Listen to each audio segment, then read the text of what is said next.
Hoy vamos a ver el último tema que nos falta abordar, que es los protozoarios que son flagelados, es decir, que tienen flagelos. Entonces, ellos van a ser parásitos de vías digestivas, patógenos y no patógenos, y genitourinarios principalmente. ¿Ok? Entonces, vamos a hablar hoy de yardiasis, de tricomoniasis y de dientameba frágiles. ¿Ok?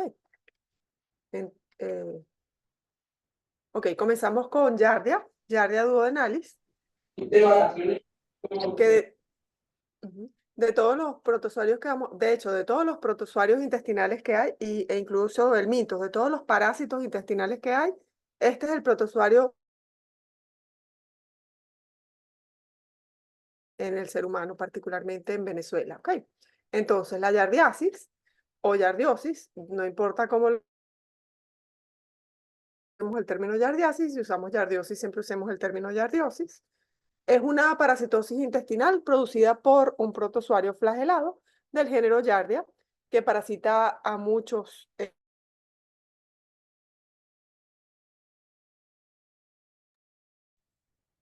Doctora, se le está cortando un poco la llamada.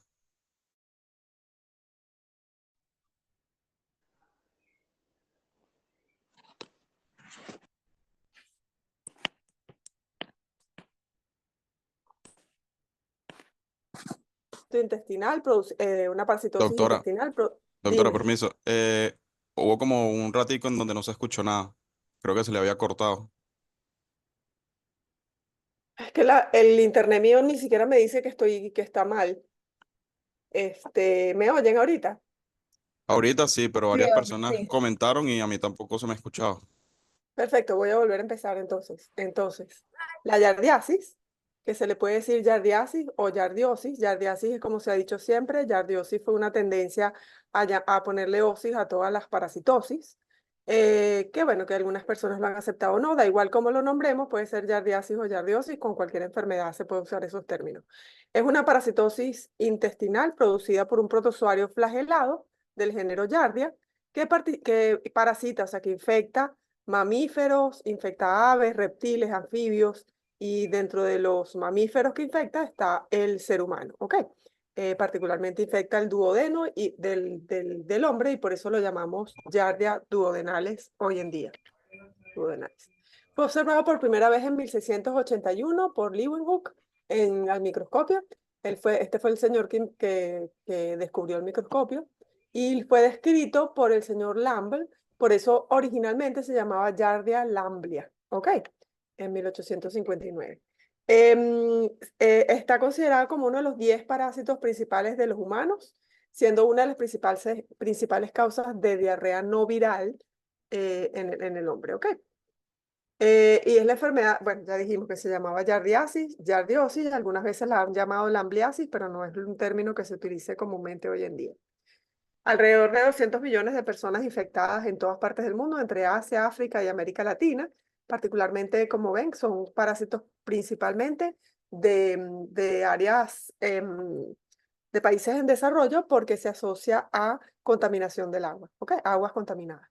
Entonces, 200 millones de personas están infectados con Yardia duodenalis. Se considera una parasitosis de gran importancia en particularmente en niños pequeños, guarderías, pero depende del nivel de contaminación del agua. La posibilidad de transmisión del animal al humano es posible, pero las yardias que son específicas de animales producen brotes epidémicos en el humano, pero que son autolimitados porque no son la yardia del humano y ocurren por contaminación del agua por heces de animales. Entonces, dentro de su taxonomía, pertenece al filum Sarcomastigófora, igual que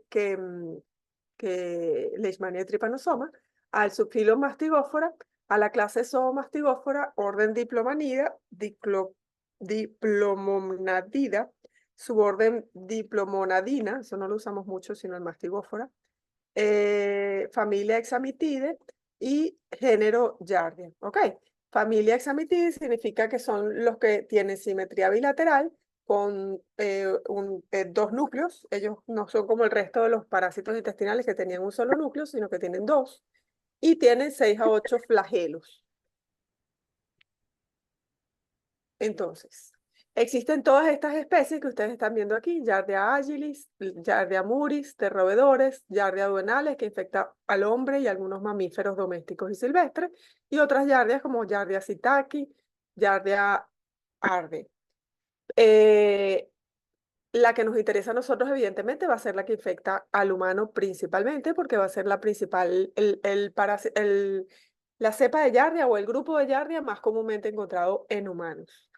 Como ven, va a tener tanto un trofozoito como un quiste, y bueno, él tiende a ser ovalado, el quiste, con más o menos 12 a 15 micras de largo, y para lo único que importa realmente esta medida es porque de ancho puede medir 6 a 8 micras, y eso significa que los filtros de piedra no filtran todas las yardias. Si la yardia coincide el ángulo más pequeño, o sea, su diámetro más pequeño con el poro de la piedra, pues va a colar y va a pasar las yardias por el filtro de piedra.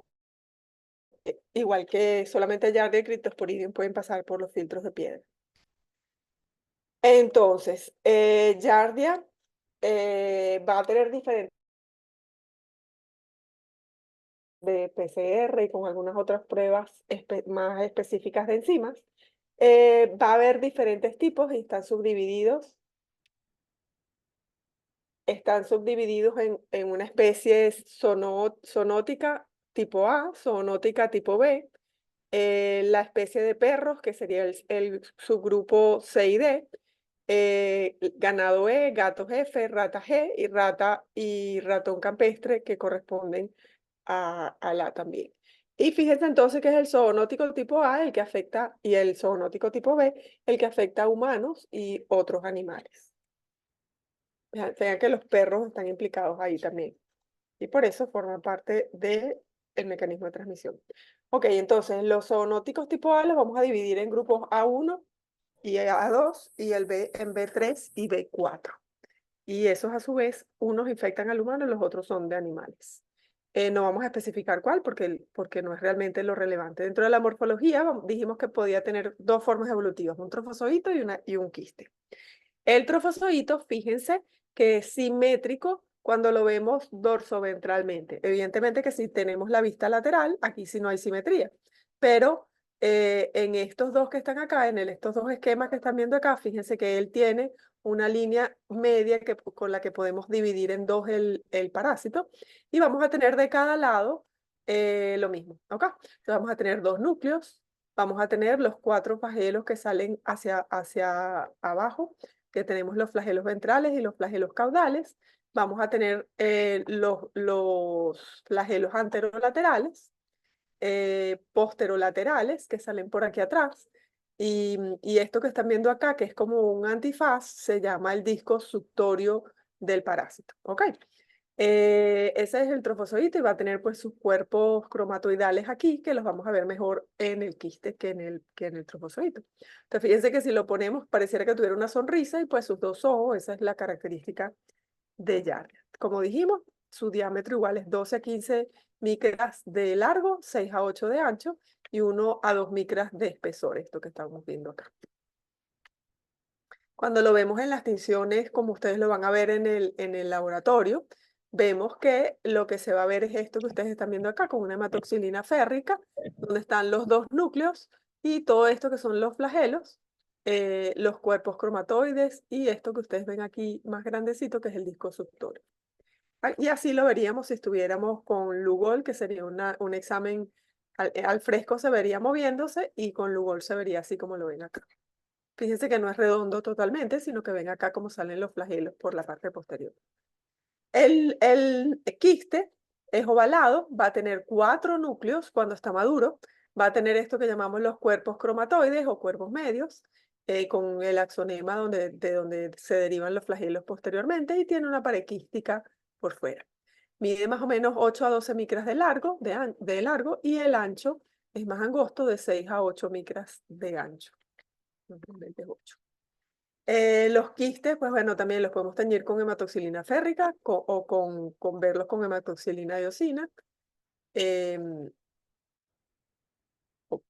normalmente se usa metoxilina férrica, puede ser también con tricrómico o con Lugol, y la característica particular es que es un quiste ovalado y no cilíndrico, que tiene 4 núcleos, que cuando movemos el micrométrico podemos ver los 4 núcleos. Aquí vemos uno acá, y hay uno aquí, y el otro hay que mover el micrométrico para poderlo ver aquí.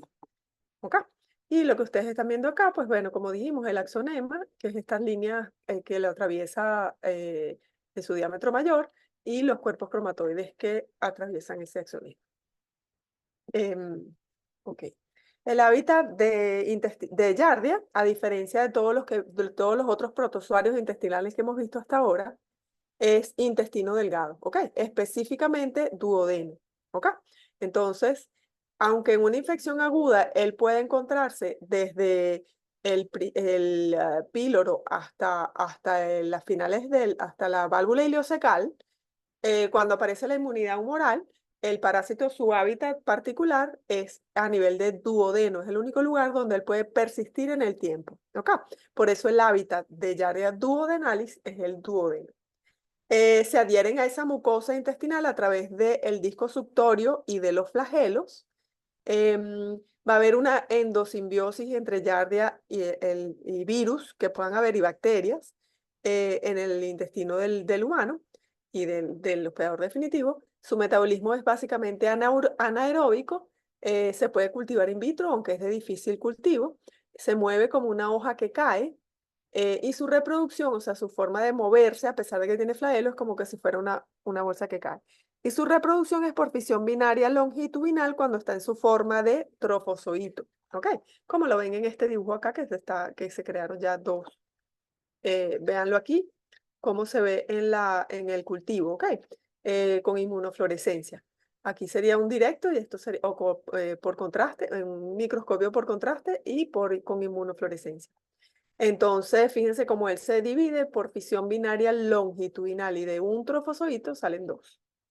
¿Ok? Su ciclo biológico. Como todos los protozoarios, la forma parasitaria infectante va a ser la de resistencia en el medio ambiente, van a ser los quistes. Esos quistes normalmente están en el agua, cuando ingerimos agua contaminada. ¿Que puede también estar en los alimentos? Sí, pero lo más común y la mayoría de los brotes de todos los protozoarios intestinales ocurren por agua contaminada. Ok, entonces la forma parasitaria infectante la vamos a ingerir con el agua a través de la vía oral, va a llegar al estómago, en el estómago se percibe el ácido del estómago y entonces empieza a romperse la pared de quiste que se va a terminar de romper en duodeno donde van a salir los trofozoitos. Entonces, ese trofozoito, o sea, se va a desenquistar, van a salir dos de cada quiste, porque acuérdense que tiene tiene 4 núcleos y cada trofozoito va a tener 2 núcleos. Y bueno, se va a reproducir asexualmente por fisión binaria en el duodeno del ser humano o del hospedador definitivo. Cuando el medio es inadecuado, es decir, por ejemplo, si por arrastre se lo llevan del duodeno, se lo lleva los movimientos peristálticos hacia intestino grueso, a nivel de intestino grueso, el parásito lo que va a hacer es enquistarse porque percibe que ya el medio es adverso y al enquistarse va a salir al medio ambiente en forma de de quistes, ¿ok? Y cuando sale ya es un quiste maduro, o sea que puede haber reinfección por contaminación de las manos con heces del paciente ano, mano, boca. Cuando la persona tiene mucha diarrea, pueden llegar a salir los trofozoitos porque no les da tiempo al parasitarse, pero ese trofozoito no tiene capacidad para sobrevivir en el medio ambiente, entonces nos sirve para hacer diagnóstico, pero no va a ser forma parasitaria infectante.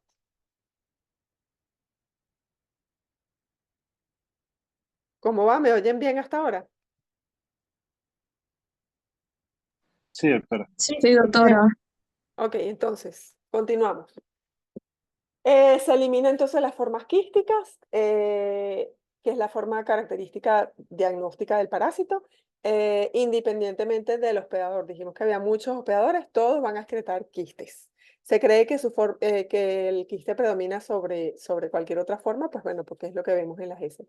Hay tres tipos de excreción. Puede haber pacientes de alta excreción o peor definitivo con alta excreción. Puede haber con baja excreción y con una excreción variante dependiendo básicamente es del estado inmune del paciente. ¿Ok?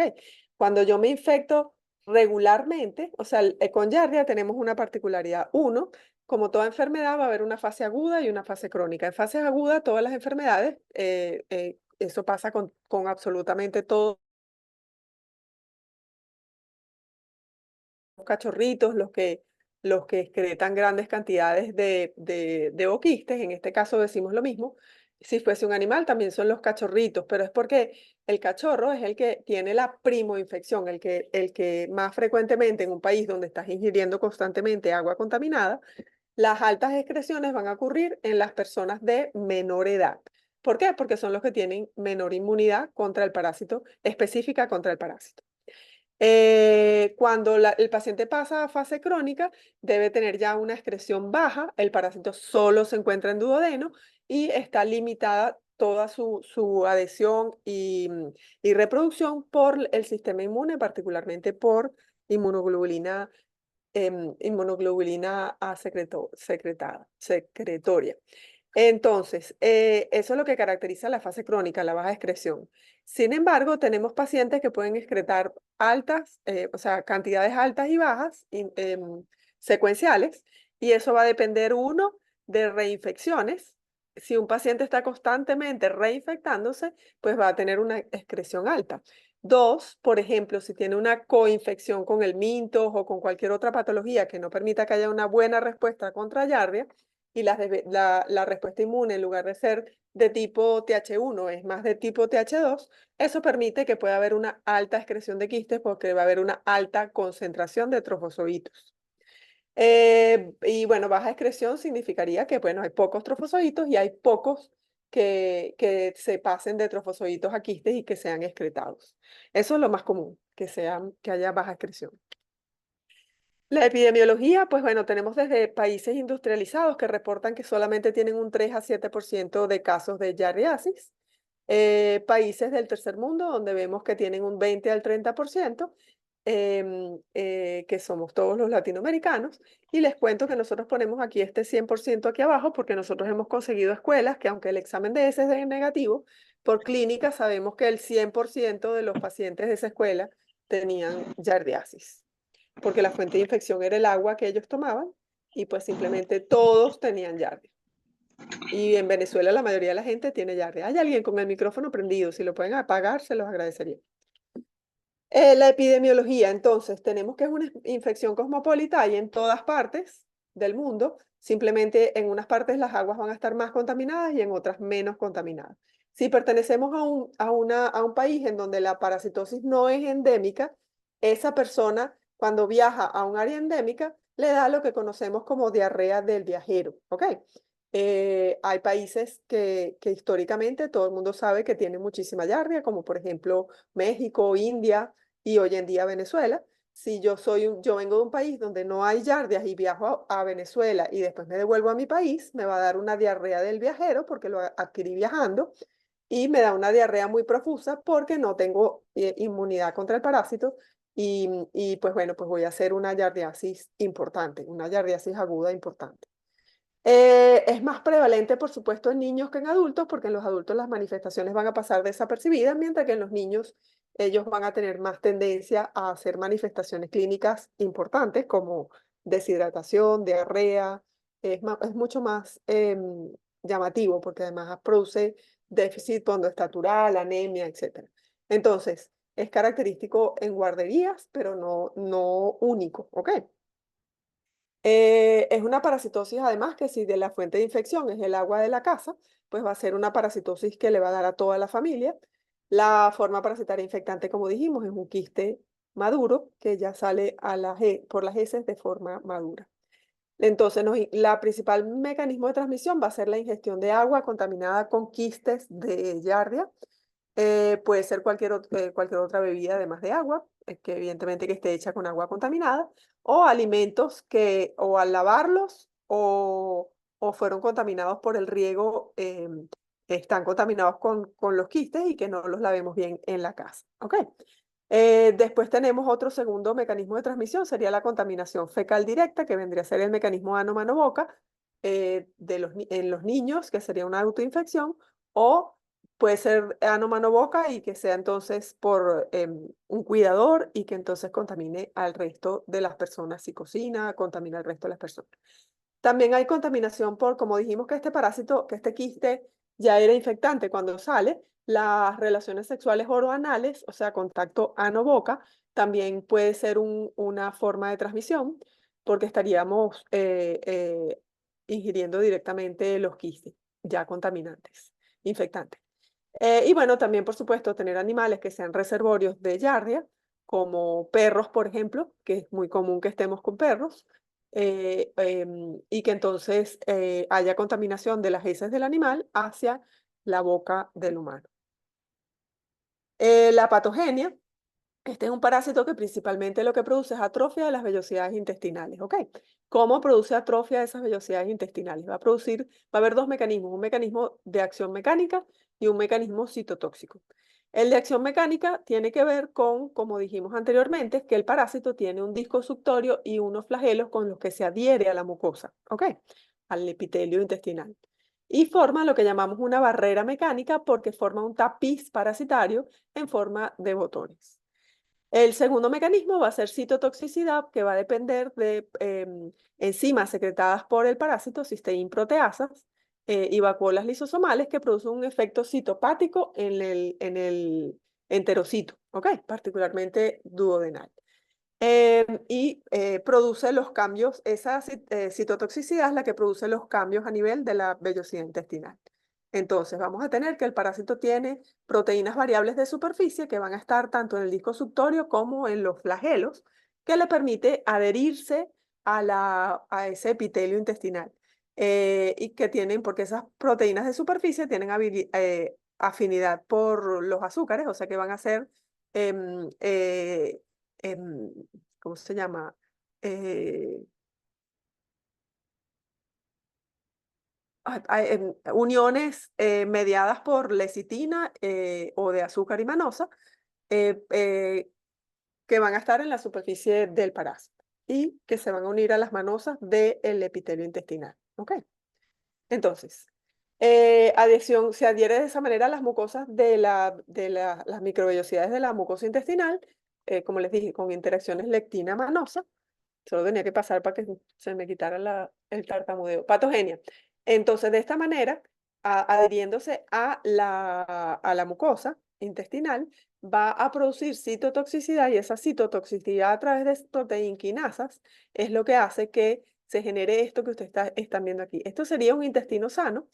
Déjenme ver qué más hay por acá. Un intestino sano, donde ustedes ven unas vellosidades que tienen casi un espacio virtual entre una superficie y el otro lado de la superficie, son como dedos largos y elegantes.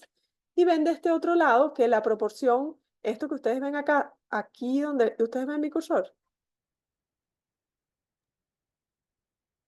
Sí, ¿Ven doctora. Ok, aquí donde yo tengo, esto sería, si yo paso una línea aquí, esto sería la proporción vellosidad y criptas, ¿ok?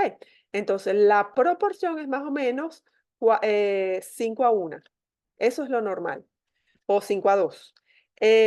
Cuando vemos una atrofia intestinal, una atrofia de las vellosidades intestinales significa que la proporción criptas, que vendría a ser este pedacito que está, toda esta parte que se ve como circulares aquí abajo, y vellosidades está más bien como 1:1 o 2:1, que significa que está disminuido el largo de las vellosidades. ¿Ok? Si yo disminuyo el largo de las vellosidades, lo que voy a producir es disminución de la superficie de absorción.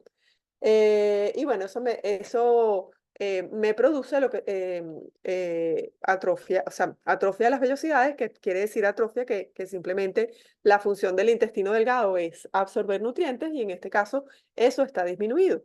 Además de eso, me produce, como ustedes ven acá, fíjense que aquí está completamente destruida la superficie la solución de continuidad de la vellosidad y me produce lo que se llama un intestino permeable. ¿Ok? Ese intestino permeable pues significa que van a pasar sustancias, o sea, que no deberían estar pasando a la sangre por la presencia de ese intestino permeable y me produce alteraciones digestivas importantes. Entonces, el parásito no es capaz de invadir la mucosa intestinal, pero sí altera la arquitectura, como estábamos diciendo ahorita, que altera la mucosa intestinal y generando atrofia de las vellosidades intestinales e intestino permeable. Así es como lo veríamos en una endoscopia con estas vesículas perladas en duodeno principalmente. Por esta razón, por la atrofia de las vellosidades, que se produce lo que se llama el síndrome de malabsorción, que produce diarrea, con formación de botones perlados o colonias que son ocupando los espacios. Esto es el proceso que ocurre normalmente con quistes, con los quistes de Giardia. O sea, la ingestión de 10 a 100 quistes son suficientes para establecer la infección por el parásito. La sintomatología va a ser proporcional a la carga parasitaria, pero recuerden que el parásito se reproduce dentro del intestino, o sea que el tiempo también va a determinar la cantidad de parásitos que van a haber. Entonces, forma infectante un quiste, se va a desenquistar a nivel del duodeno y va a salir entonces lo que es el trofozoito y se van a formar dos trofozoitos que van a adherirse al epitelio intestinal y una vez que se adhieren van a empezar entonces a través de proteína quinasa a producir un efecto citotóxico sobre la pared intestinal. Va a haber entonces evidentemente que para evitar eso existen la barrera natural de la generación del moco y el peristaltismo. Va a haber también proteasas, lipasas, sales biliares y microbiota intestinal que van a tratar de impedir que el parásito se pueda adherir al epitelio. Dentro de las defensas también va a haber una respuesta inmune innata, secretándose óxido nítrico, esto se llama radicales libres, lactoferrina, defensina, fagocitos, mastocitos que van a liberar interleuquina 10, etcétera, y va a haber células dendríticas también ubicándolo y reconociéndolo. Y posteriormente, después de esto vendría a ser después de aproximadamente 3 semanas a un mes, los anticuerpos aparecen primero y la respuesta celular después. Va a haber una respuesta entonces adaptativa de una respuesta TH3, que sería ser TH reguladora, con la producción de linfocitos TCD4 positivos, activación de linfocitos TCD4 positivos, que van a ayudar o favorecer esa citotoxicidad que está produciendo el parásito a nivel de la mucosa intestinal y favoreciendo entonces que termine ocurriendo la atrofia de las vellosidades. Al mismo tiempo que mejora la respuesta inmune y disminuye entre la inmunoglobulina secretora y la respuesta celular que aparece después del mes de la primoinfección, va a limitar la infección solamente al duodeno, ¿ok? A través de esos mecanismos. Entonces, los mecanismos de evasión del parásito, pues bueno, el parásito va a evadir la respuesta, por ejemplo, aquí tienen como con el efecto citotóxico lo que hace es inhibir el óxido nítrico para que no pueda eliminarse el parásito y que se formen estas vacuolas que posteriormente el tejido del humano. Dentro de los factores no inmunológicos vamos a tener los ácidos grasos de la leche materna que tienen una acción citotóxica específica y antiadherente para Giardia, que eso protege al recién nacido, a los lactantes menores de 6 meses cuando se les da lactancia materna exclusiva. Va a haber también la cloridia gástrica, lo que hace es favorecer la colonización del parásito porque aumenta la susceptibilidad. Y bueno, se dice también que los grupos sanguíneos hay personas más susceptibles y personas menos susceptibles. Entonces, los grupos A tienden a ser más susceptibles a la infección asintomática, los grupos B son menos susceptibles y los grupos A, B y O no se halló relación entre susceptibilidad. Esto no es realmente tan relevante. Yo soy A positivo y cuanta Giardia aparezca por ahí, yo me vuelvo sintomática. La clínica como tal de giardiasis, vamos a tener que existen portadores asintomáticos con una enfermedad autolimitada que dura 2 semanas a 2 meses. y después de esos 2 meses pasa a fase crónica, no es lo más común que uno sea sintomático con giardia. La giardia tiende siempre a ser sintomática. La diferencia va a ser si reconocemos los síntomas o si no los reconocemos. La mayoría de los pacientes son sintomáticos, esa sintomatología va a depender de la carga parasitaria. ¿Ok? Entonces, en una primoinfección yo voy a tener una enfermedad aguda. Las infecciones agudas se manifiestan, o sea, el periodo de incubación es más o menos 7 a 10 días. Y tardíamente, si la carga parasitaria era muy bajita, puede ser tardía y va a aparecer los síntomas 2 a 6 semanas posteriores. Los síntomas, pues bueno, el paciente va a tener epigastralgia, va a tener flatulencias que huelen a huevo podrido, fétidas que huelen a huevo podrido, va a tener unas heces explosivas, que va a ser, las heces explosivas son heces que son líquidas con abundantes gases y entonces sale disparada en lugar de simplemente por gravedad hacia abajo. Las heces huelen muy mal, huelen a huevo podrido, el paciente presenta náuseas, vómitos y suele acompañarse de acidez. Complicación, pues bueno, si es muy severa la diarrea durante este primer mes de fase aguda, hasta que aparezca la respuesta celular, el paciente podría tener pérdida de peso y deshidratación, particularmente si son niños pequeños o personas mayores, o que tengan algún otro tipo de complicación, o sea, desnutrición, etcétera, etcétera. La fase crónica es cuando ya el paciente tuvo una infección y tiene algo de defensa, que como dijimos era una respuesta de tipo TH3 reguladora, tolerancia, pero es suficiente para limitar la infección a solamente duodeno, y la IgA secretora que ayuda a impedir que se adhieran los trofozoitos a los enterocitos, ¿ok?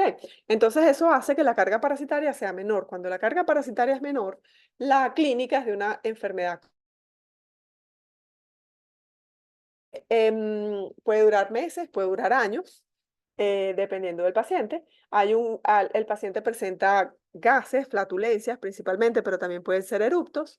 Dependiendo de la carga parasitaria, puede ser o de la disbiosis bacteriana, porque Giardia produce alteraciones de la flora bacteriana que hace que aumente la cantidad de bacterias, y al aumentar la cantidad de bacterias, eso es lo que genera el gas metano. Las bacterias son las que generan el exceso de gas metano y por ende puede haber eructos y flatulencias. Las heces son muy malolientes, también en fase crónica, excepto que la carga parasitaria sea muy bajita, y el paciente tiende a tener esteatorrea, que significa que son unas heces que flotan. En esta fase crónica, la mayoría de los pacientes no identifican la diarrea. ¿Por qué? Porque las heces no son líquidas, son blandas, ¿ok? Pero cualquier heces, cuando las heces son acintadas en lugar de gruesas y pastosas, eso también es diarrea.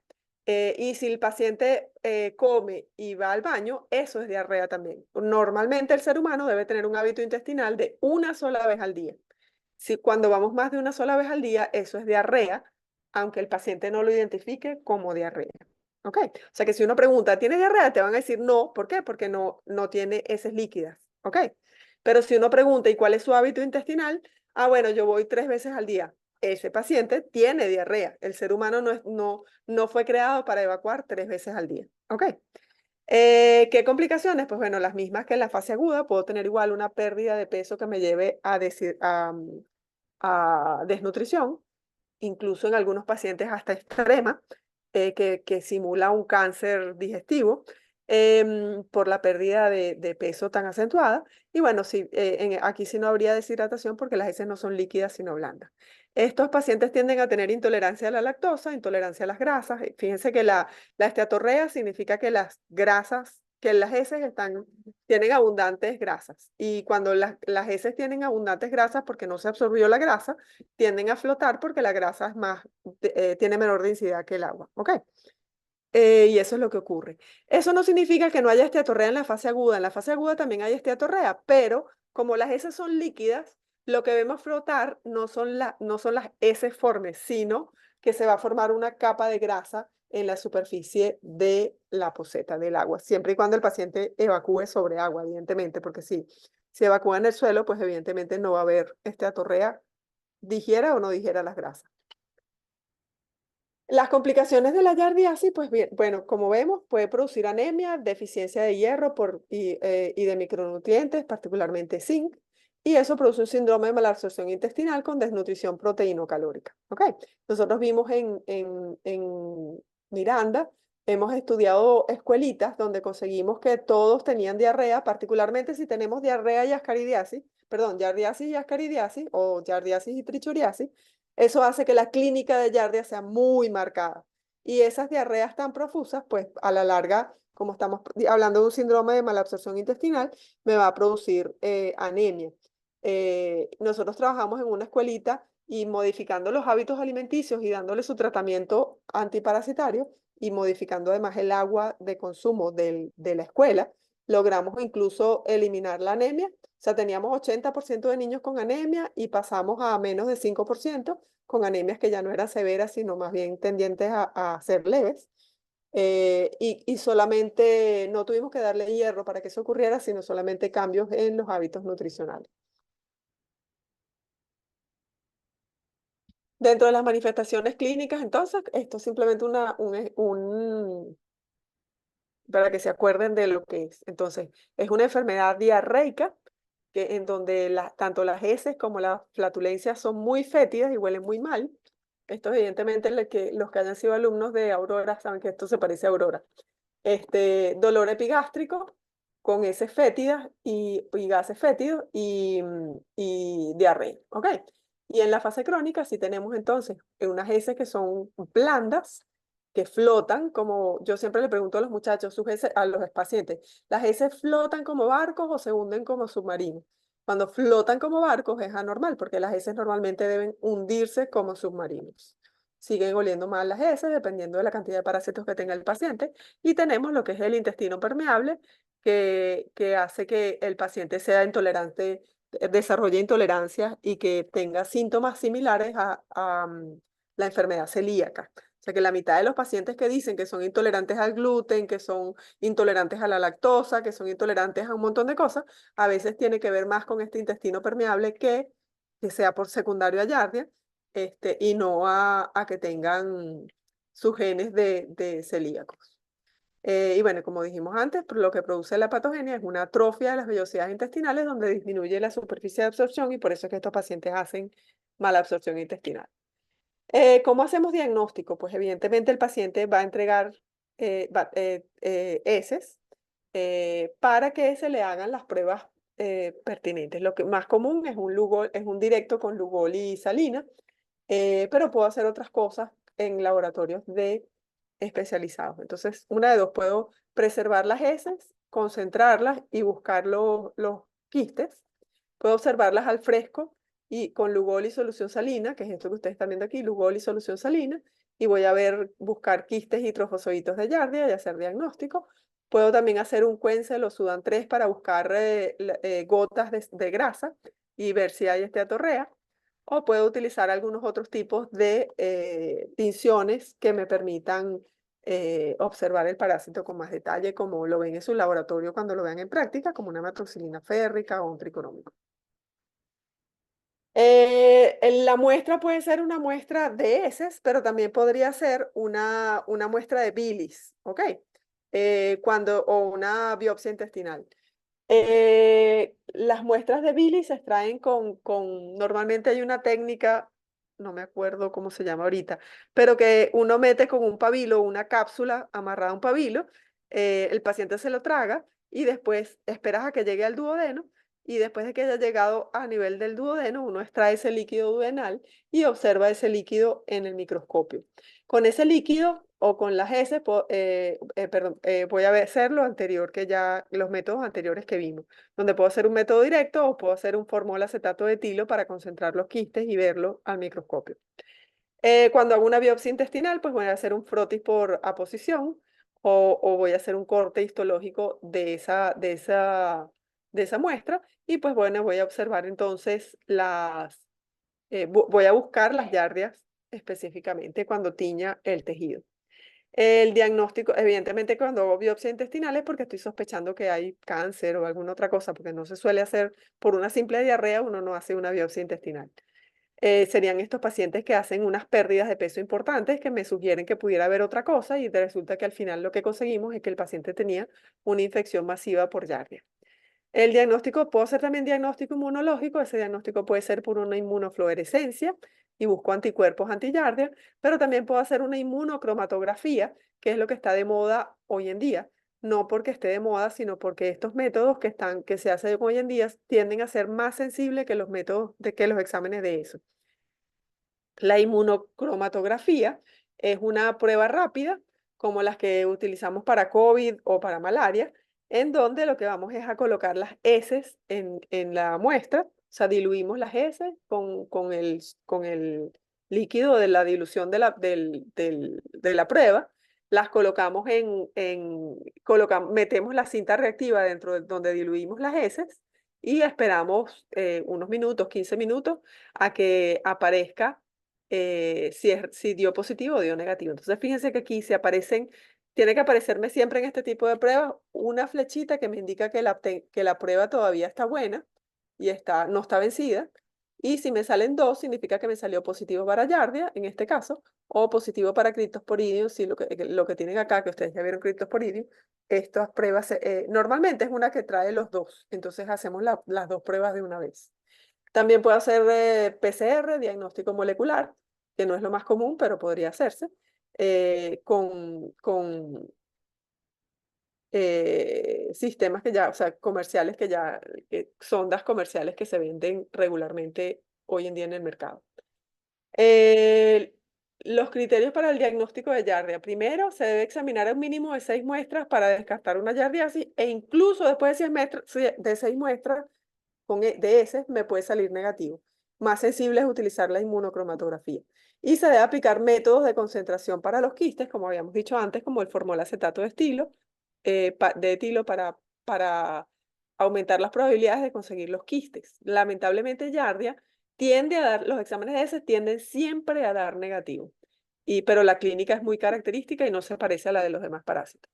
La profilaxis, igual que lo que hemos dicho para todos los demás, todos los parásitos anteriores, que sirve tanto para el mintos como para protozoario, ingerir agua doblemente tratada. Eso significa que el agua debería filtrarse con un filtro de piedra y posteriormente hervirla por 10 minutos. O sea, 10 minutos a 100 grados centígrados para que se mueran los quistes, ¿ok? ¿Qué otras cosas hay que hacer? Por supuesto, educación sanitaria o sea, explicarle a las personas que debe hervir el agua. Eso es lo que significa educación para la salud, ¿ok? O sea, si yo quiero escribir educación, tengo que ponerlo completo. Educar al paciente para que hierva el agua, para que el agua sea tratada doblemente, tanto filtrada como hervida.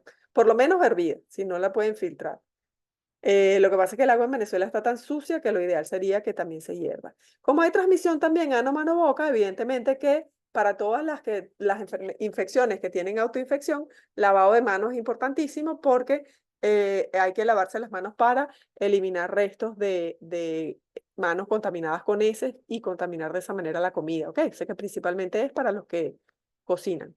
Pero incluye también la manipulación de animales, porque dijimos que también podía haber transmisión de las heces del animal al humano. Y acuérdense que los perros y los gatos se lamen, o sea que no es solamente que uno toque cercano a donde está el ano, es que cualquier pelaje del perro o del gato puede tener quistes o huevos o quistes de cualquier parásito y que entonces uno se pueda contaminar. Adecuada higiene, por supuesto, que no incluye afeitarse como esta señorita que está aquí, pero sí lavarse las uñas, lavar muy bien las manos, incluyendo las uñas. Esa ostra que está ahí es porque a veces han habido casos de giardiasis por consumo de ostras y por eso está puesta ahí. Y bueno, pues una adecuada disposición discreta, por supuesto que es la mejor forma de prevenir o de cortar la transmisión de la enfermedad porque impediría que se contaminen las aguas. Y bueno, aquí tienen el ejemplo de una letrina. Bueno, se trata con metronidazol o con secnidazol. El tratamiento es terrible. Con tricomona vamos a ver rapidito lo que está puesto acá, pero que tengo una clase especial porque tricomona es importante. Entonces, la tricomoniasis la produce Tricomona vaginalis, pero tenemos otras tricomonas que son no patógenas, pero que también en casos extremos podrían producir una patología en particular que vamos a ver más adelante, pero hay muy pocos casos descritos en la literatura. Vamos entonces a hablar de tricomoniasis. Es una infección del hombre producida por protozoarios flagelados de la familia Trichomonadidae, que se localizan en las cavidades, o sea, las no patógenas están en boca y en intestino, y las patógenas están en el sistema urogenital, ¿ok? Entonces, en el tubo digestivo tenemos Tricomona tenax, que es un comensal de la boca, y Pentatricomona hominis, que es un comensal de intestino. Y en el sistema reproductor vamos a tener Tricomona vaginales, que es el flagelado de cavidades que es patógeno, ¿ok? Como dijimos antes, pertenece al mismo filum, subfilum, clase, orden, pero pertenece a la familia Trichomonadidae, a diferencia de Giardia, y el género se llama Trichomonas. Infecta, esto lo vamos a ver después, pero esto lo voy a tocar después. Solamente tiene trofozoitos, no tiene quistes, y ese trofozoito mide más o menos 10 a 30 micras de longitud por 5 a 12 micras de ancho. La forma es alargada, ovoide o piriforme. Piriforme es como que si fuera forma de pera. Tiene un solo núcleo con 4 flagelos libres y un flagelo recurrente, que es como el axostilo. Y ese flagelo iba a tener un flagelo, una membrana ondulante por donde sale el último el flagelo recurrente. Ok, vamos a tener que, dependiendo del número de flagelos, se van a llamar ditricomonas, tritricomonas, tricomonas o pentatricomonas. Ok, por eso los 4 flagelos libres de tricomonas es lo que lo hace característico, por lo que se llama tricomona, que la ven aquí de primerita. Ok, esto es una tricomona. Esto es una tricomona, mientras que este que tiene más bien, esto es una pentatricomona, perdón, esto es una tricomona tenax y una tricomona omnis, y ninguno tiene quistes, todos tienen solo trofozoitos. Esto es una microscopía de barrido donde tenemos los flagelos que salen libres y el que está unido a la membrana ondulante y que termina saliendo por el axostilo. El hábitat de este parásito es la mucosa vaginal de la mujer, pero también puede estar en próstata, uretra y vesículas seminales del hombre. Se alimenta de bacterias, leucocitos, pero también de glucosa y fructosa, y maltosa y glucógeno y almidón de la vagina.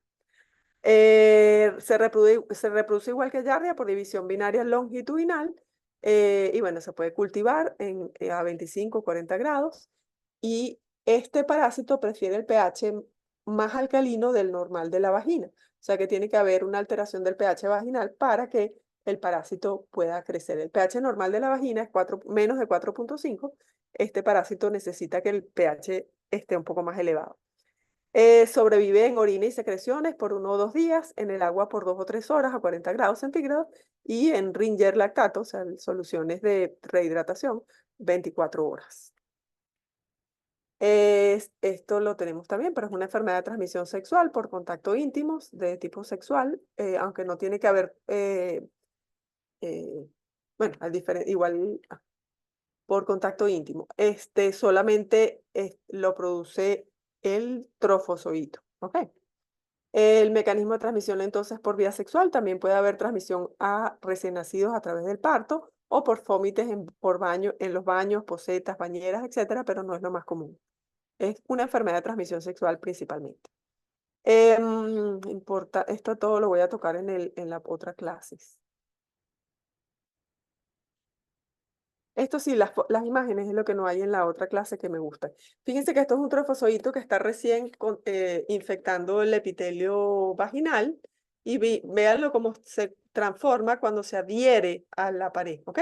Él se adhiere al cuello uterino de esta manera, o sea, tanto por los flagelos como por el trofozoito como tal, ¿ok? Y cambia su morfología. Puede ser asintomático o esto lo vamos a ver después ya en la otra clase. El diagnóstico, pues aquí sí lo tienen, un hisopado de la vaginal y normalmente se toma también del cuello uterino, del orificio externo del cuello uterino. Y puede ser también de sedimento urinario, particularmente en los hombres. y se observa en directo y lo que voy a ver es el parásito moviéndose o coloco una tinción y lo veo con la tinción, con un Papa Nicolau, que no es la prueba específica, o con un Giemsa o rojo neutro al 1%. Esto lo vamos a ver en la próxima lámina. Después tenemos estas que no voy a ahondar mucho en detalles, que son normalmente flagelados no patógenos, ¿ok? Em, no importa su morfología, realmente de esto no importa mucho, excepto que es un parásito Trichomona tenax, es un parásito cuya hábitat es la cavidad bucal y está en las encías y en la región nasofaringea. Normalmente se asocia al sarro de las caries y a lesiones ulcerativas a nivel de la boca cuando la boca no está limpia. Es un comensal no patógeno que indica poca higiene oral y su transmisión de una persona a otra vendría a ser por saliva a través del tos, besos, al hablar, etc. Es cosmopolita. Entonces, fíjense, este es el sarro donde conseguiríamos a Trichomona tenax. Y bueno, pues si yo estudiara este sarro, puedo conseguir entonces esta tricomona que está acá. La Pentatrichomona hominis, su hábitat es intestino delgado e intestino grueso. Igualito, solamente tienen núcleo, perdón, trofozoito, no tienen quiste. Y bueno, este es de distribución universal, cosmopolita, y la transmisión es orofecal. El examen se hace por examen de heces directo o con un cultivo o coloraciones especiales.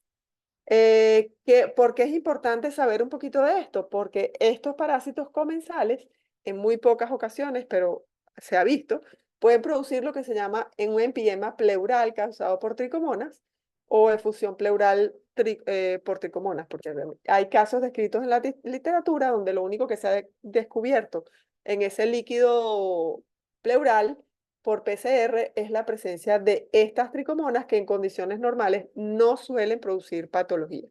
Entonces, este derrame pleural, empiema o derrame pleural está causado por tricomonas no patógenas. Debería haber habido una parte de Dientamoeba fragilis, pero no está. Dientamoeba fragilis es un flagelado también, su hábitat es intestino grueso y produce igual, se tiene que ver con condiciones especiales, es poco común que se haga el diagnóstico y lo que produce es un intestino permeable. Puede ser una de las causas de intestino permeable. Y el intestino permeable, la clínica de un intestino permeable es la misma que de un síndrome, ¿cómo se llama? De intestino irritable, ¿ok? La clínica de un intestino irritable, síndrome de intestino irritable. Vamos entonces a ver un poquito de tricomonas más específicos. Esta clase la preparó el profesor Ramón Serrano, que es él es especialista en gineco, es un exalumno de la escuela que alguna vez nos ayudó dando esta clase y que, bueno, me gusta mucho porque él es especialista en fertilidad. Entonces, bueno, esta es la epidemiología de todas las infecciones sexuales, de transmisión sexual, ¿ok? Entonces, fíjense que la mayoría de los casos están en Asia, porque evidentemente ahí vive más gente que en el resto del mundo.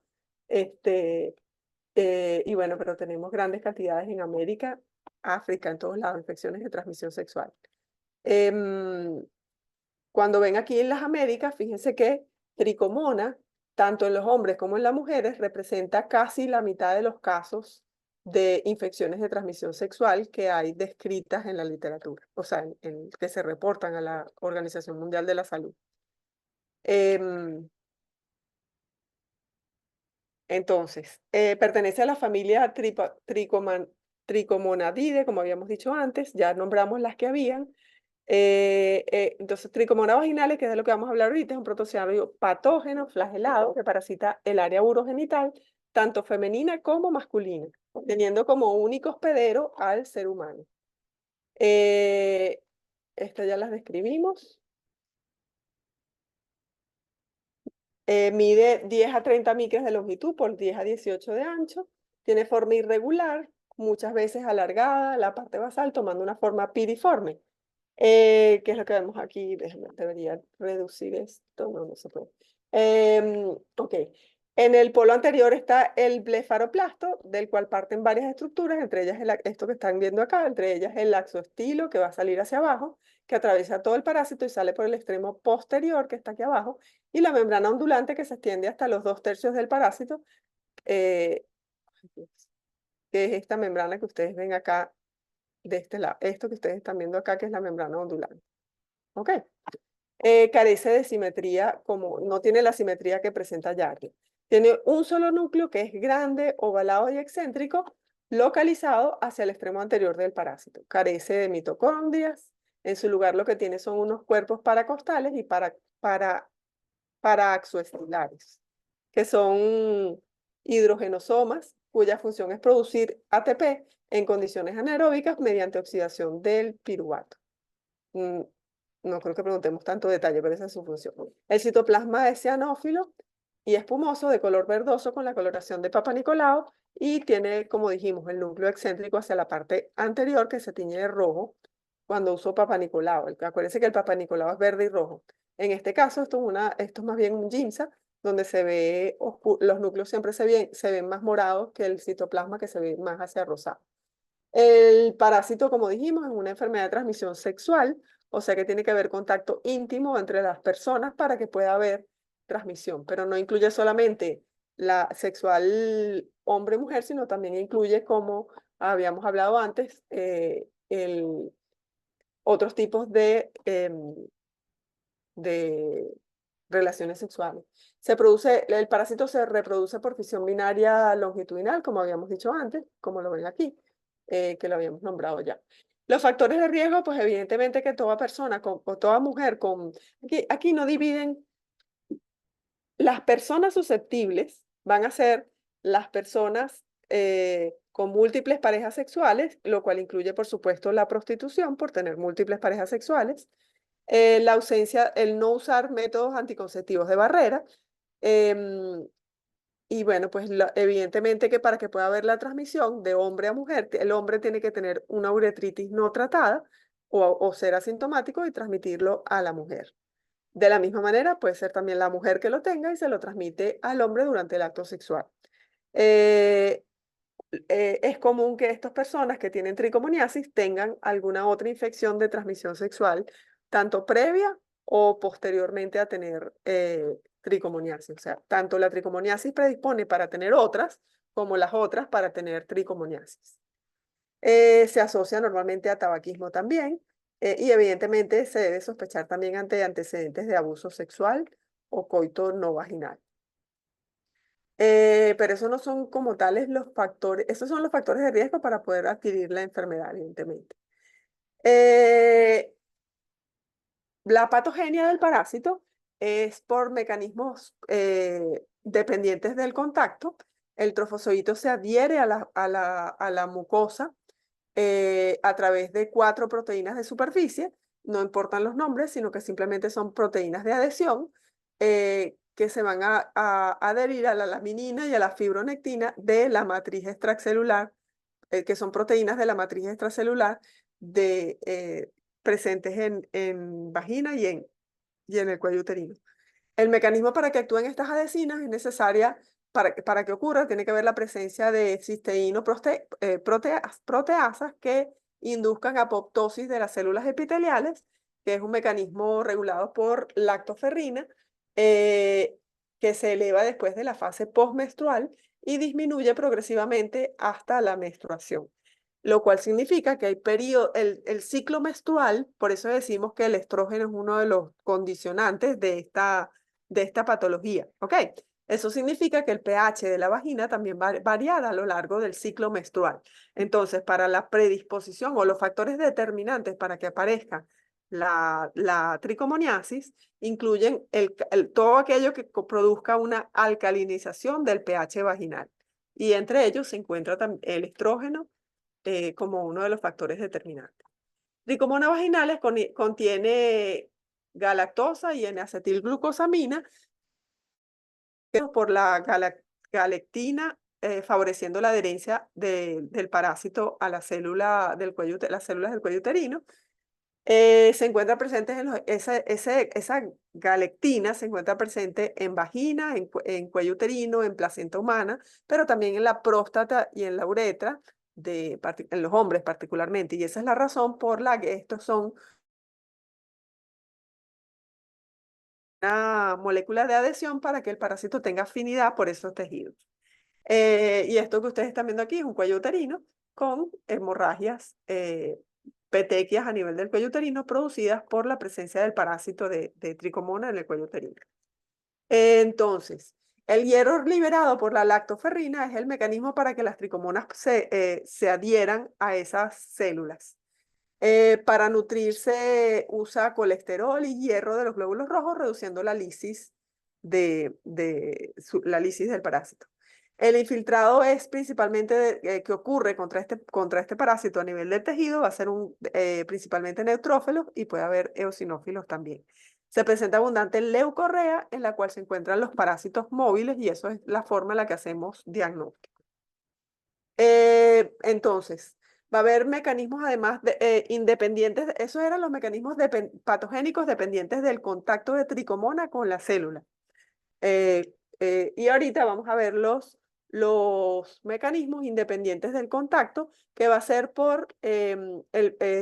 lo principal va a ser el factor de desprendimiento celular y la concentración de estradiol que haya en la vagina dependiendo de la fase del ciclo menstrual en que la mujer se encuentre. Cuando el estradiol disminuye, que eso ocurre con la menstruación, aumenta la concentración de este factor de desprendimiento celular y esto produce un mayor desprendimiento de la célula epitelial.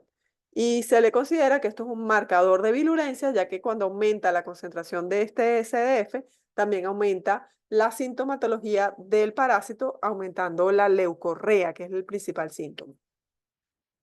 Leucorrea es secreción vaginal, por supuesto, que me imagino que ya lo saben. También va a haber una inflamación crónica porque el parásito, al adherirse al epitelio de la vagina, induce la expresión de proteínas quimiotácticas de monocitos que van a excretar, que van a producir interleuquina 8 y receptores de interleuquina 8, etcétera, favoreciendo el reclutamiento de neutrófilos. Los pacientes cuando están infectados se les encuentra altos niveles de interleuquina 8, de leucotrieno B y neutrófilos en las secreciones vaginales. Y esa unión de la interleuquina 8 a sus receptores produce la activación de la serina treonina quinasa, que produce una mayor quimiotaxis de neutrófilos, y por eso es que hay tanta leucorrea en las infecciones por tricomona. Esa inflamación crónica produce, la interleuquina 8 produce activación del receptor del factor de crecimiento epidérmico y del receptor de factor de crecimiento endotelial vascular, modificando la permeabilidad de la barrera endotelial de vagina y cuello uterino, o de uretra, vesículas seminales y próstata. En respuesta a esta infección con tricomonas vaginales, además va a haber migración de mastocitos, que evidentemente son los que después van a producir los anticuerpos de secreción. Entonces, la unión del parásito a las células prostáticas epiteliales induce producción de interleuquina 6 con activación de Toll-like receptors, que produce especies reactivas de oxígeno, o sea, radicales libres, y activación, o sea, todo esto tiene que ver con activación de respuestas de transducción de la célula. Produce entonces una inflamación crónica con liberación de factor de necrosis tumoral alfa, interleuquina 6, interleuquina 8, etcétera, llegando a producir en la célula transformaciones hiperplásicas. ¿Ok? Que bueno, que tiene que ver con todo esto que está acá. No me interesa el detalle, pero sí que sepan que el parásito se une a estas células produciendo inflamación crónica. Normalmente esto vendría a ser el aparato genital femenino, y bueno, la uretra también va a tener todos estos parásitos normalmente comensales, particularmente los lactobacilos o bacilos de Doederle, es lo principal. Pero cuando el parásito está presente, vamos a ver una alteración de esa flora bacteriana normal que va a cambiar y va a permitir que el pH se alcalinice en lugar de mantenerse ácido. Y eso favorece la infección por tricomonas. Entonces, en la mujer, la clínica va a ser secreción vaginal amarillenta verdosa, maloliente, ¿ok? Entonces, algunas personas se describen prurito vaginal, pero el prurito vaginal es más característico de una candidiasis que de una de las otras infecciones vaginales que producen leucorrea. Pues, va a haber eritema vaginal, por supuesto, porque el parásito está produciendo inflamación crónica. El paciente va a tener además dispareunia, que vendría a ser dolor durante el acto sexual. Va a haber uretritis o disuria, o sea, uretritis que se manifiesta como disuria, que sería ardor al orinar, particularmente en los hombres, pero también en las mujeres. Bueno, aquí estamos hablando de los síntomas de la mujer. Y la mujer va a tener hemorragias cervicales puntiformes, que es eso que vieron en la foto, donde tenemos un cuello uterino que va a tener hemorragias puntiformes. ¿Qué es esto que ustedes ven acá? Es un cuello aframbuesado o una colpitis macularis o colpitis focal. Es la presencia entonces de hemorragias petequiales en el exocervix, que se distingue de otras cervicitis, o sea, que vendrán a ser las otras que les voy a poner como diagnóstico diferencial, porque esta solo la presenta tricomona, ¿ok? Pero no todos los pacientes la tienen. Si la ven, es patognomónica. Hacen esta hemorragia, ¿ok? En el, fíjense que aquí además de estar la hemorragia en el cuello, vamos a tener además mucho flujo vaginal, que es amarillo, tiende a ser amarillo verdoso. Podría o no haber prurito vaginal, normalmente no lo hay. Y enrojecimiento de la vulva. Entonces, si vemos acá, dentro de las cosas más comunes, el flujo vaginal espumoso es muy común. Podría haber mal olor, podría haber prurito vaginal, puede haber dispareunia, puede haber disuria, molestias en abdomen bajo es poco frecuente. Y dentro de los signos, cuando uno examina al paciente, pues puede conseguir eritema vulvar, puede conseguir flujo vaginal excesivo, inflamación de las paredes vaginales con el cervix fresiforme, pero fíjense que solo 45% de los pacientes la presentan. Si le mido el pH va a estar por encima de 4.5, cuando lo normal es que esté hasta 4.5 como máximo. Y esto ocurre porque el parásito necesita que esté el pH más alcalino para su sobrevida. Va a haber un exceso de neutrófilos porque es parte de la respuesta contra este parásito. Vamos a observar las tricomonas móviles en el microscopio y si se tiñe con Giemsa, pues bueno, podemos observar también el parásito. Y pues se puede hacer, muchas veces se descubre al realizar frotis que se tiñen con Papa Nicolau, que el Papa Nicolau es la tinción que se utiliza buscando cáncer, pero que en vez de conseguir cáncer, lo que consigamos sea tricomoniasis o las dos cosas. En el hombre, el 70% es asintomático. Fíjense, en la mujer, eso no se los dije en el anterior. En la mujer, solo el 30% se presenta asintomático. O sea que la mayoría de las mujeres son sintomáticas. En el hombre, por el contrario, el 70% de los casos son asintomáticos. En el hombre, la clínica se caracteriza por una secreción uretral serosa o purulenta. Puede haber prurito en el glande, puede haber edema prepucial, puede haber una erección dolorosa, eyaculación precoz y disuria, igual que habíamos dicho en la mujer por uretritis. ¿Ok? Todo esto son signos de uretritis.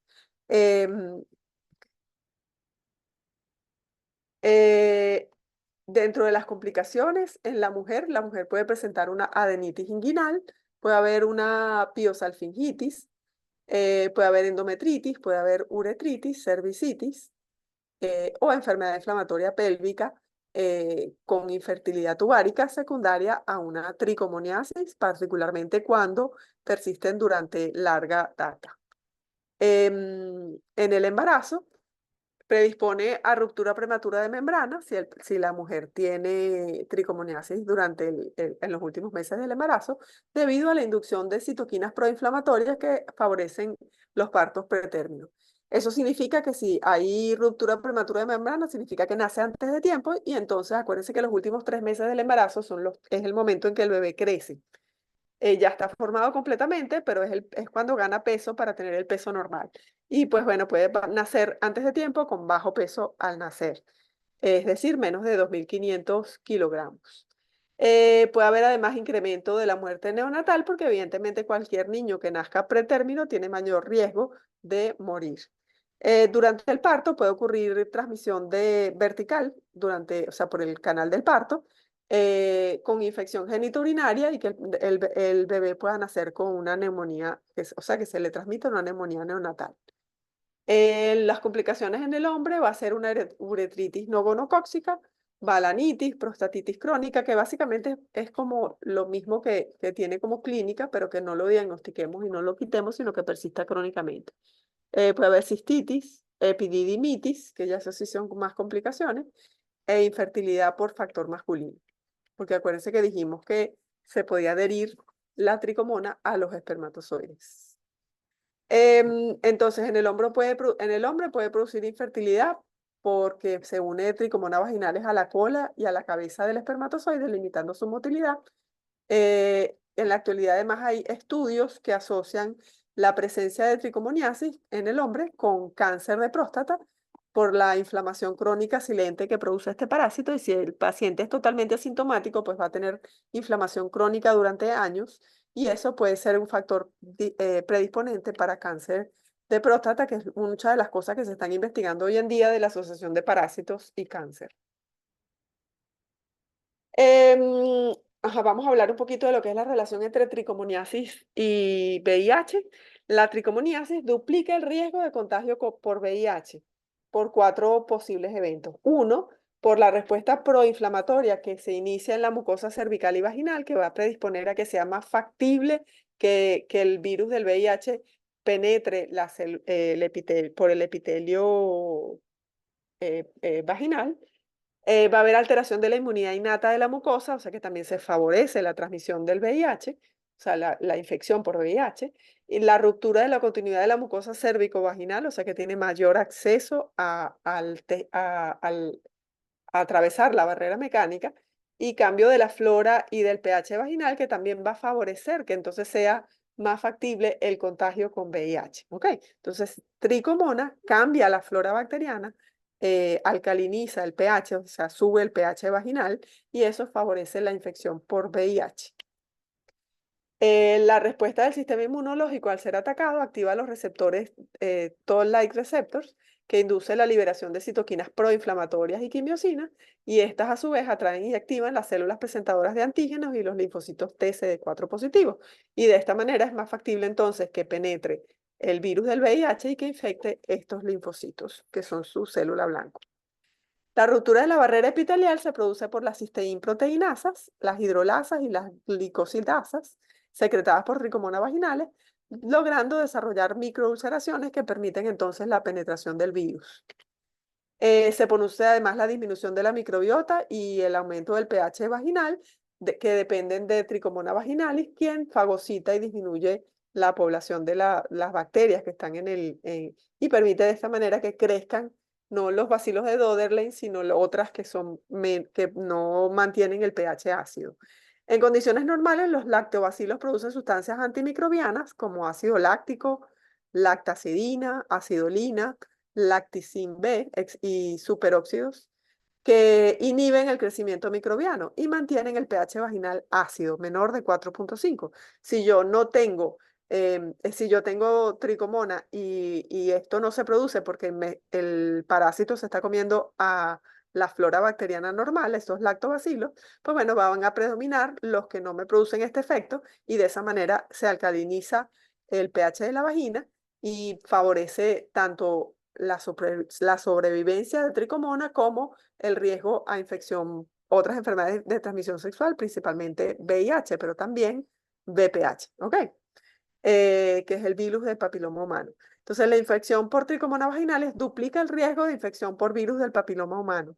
Y bueno, las teorías son más o menos las mismas. O sea, uno, por lo que ya dijimos, y dos, porque probablemente cumpla una función transportadora del parásito, o sea, que haya una interrelación entre el parásito y el virus en el medio extracelular, permitiéndole entrar al medio intracelular, al VPH.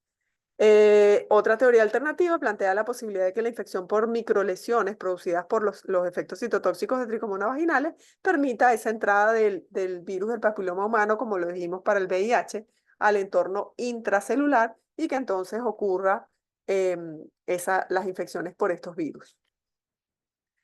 A ver, ahora vamos con lo que es el diagnóstico de tricomoniasis. Pues evidentemente, lo primero es hacer una sospecha clínica, pero la sospecha clínica, ¿se acuerdan que hablamos de que había pacientes asintomáticos?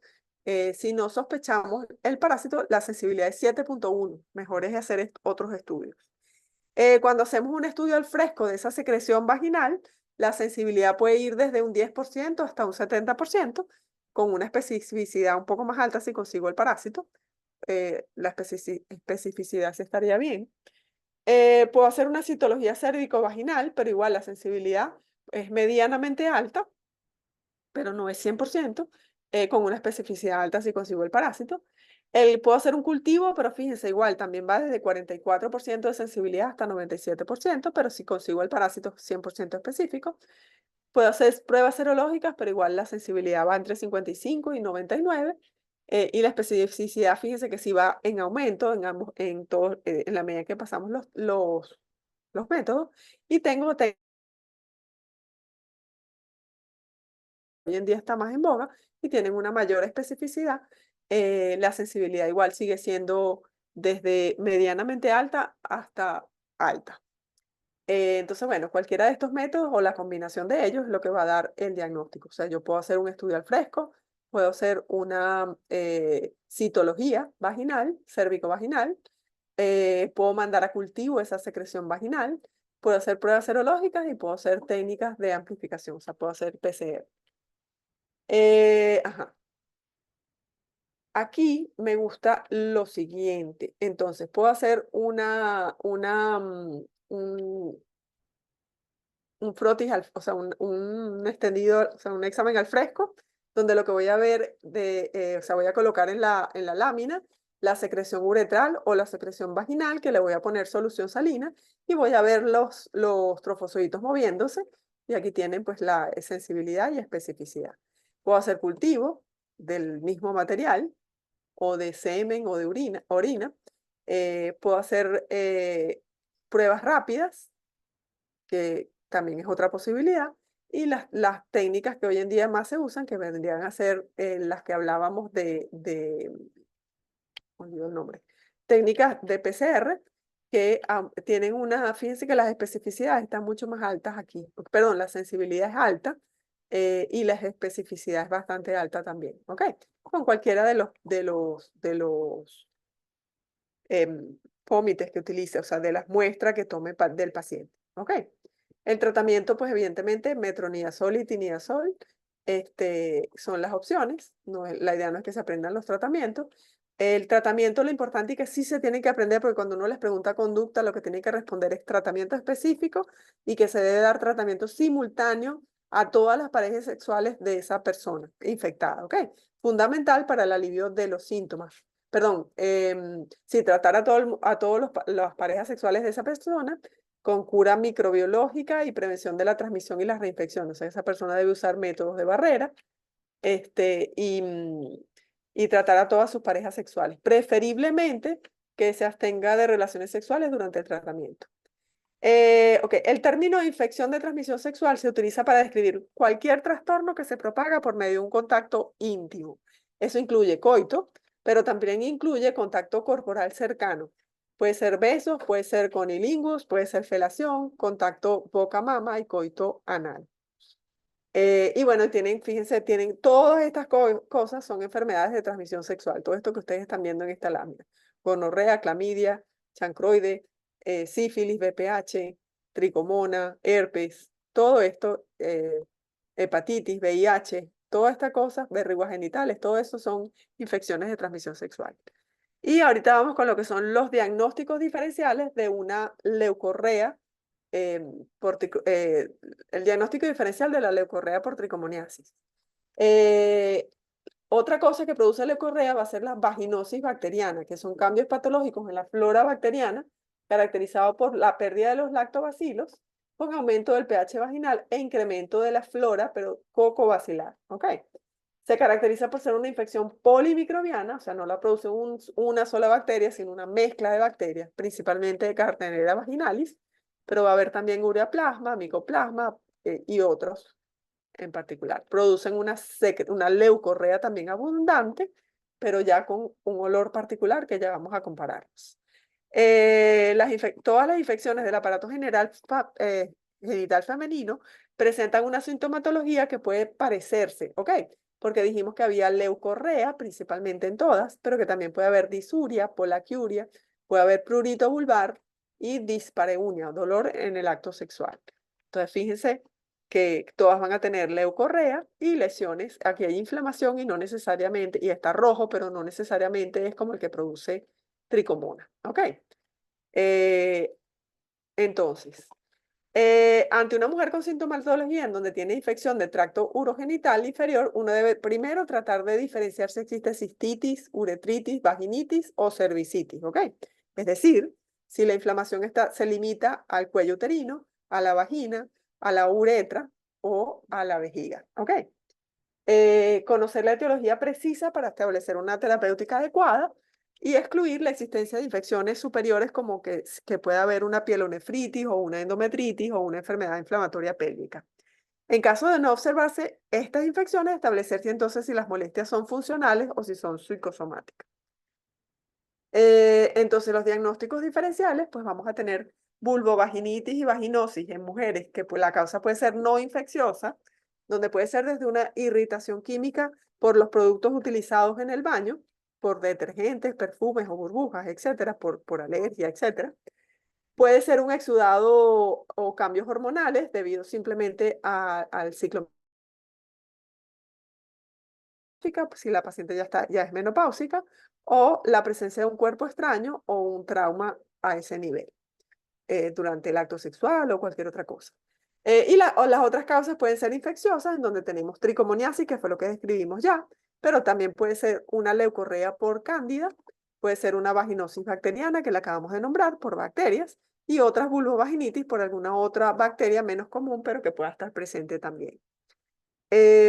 Ok.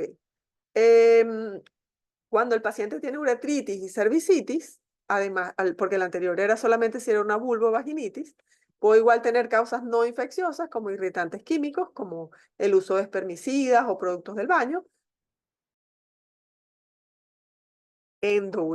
ureteral, un síndrome Steven-Johnson o una granulomatosis de Wegener, o puede ser causas infecciosas donde tenemos tricomona dentro de las uretritis y cervicitis no gonocóxicas, que son menos frecuentes. Puede ser una uretritis o cervicitis gonocóxica, puede ser una uretritis y cervicitis no gonocóxica, que es la más frecuente. Aquí están los agentes causales. O una uretritis y cervicitis no gonocóxica por agentes causales mucho menos frecuentes, como estos que ven acá. ¿Ok? Entonces,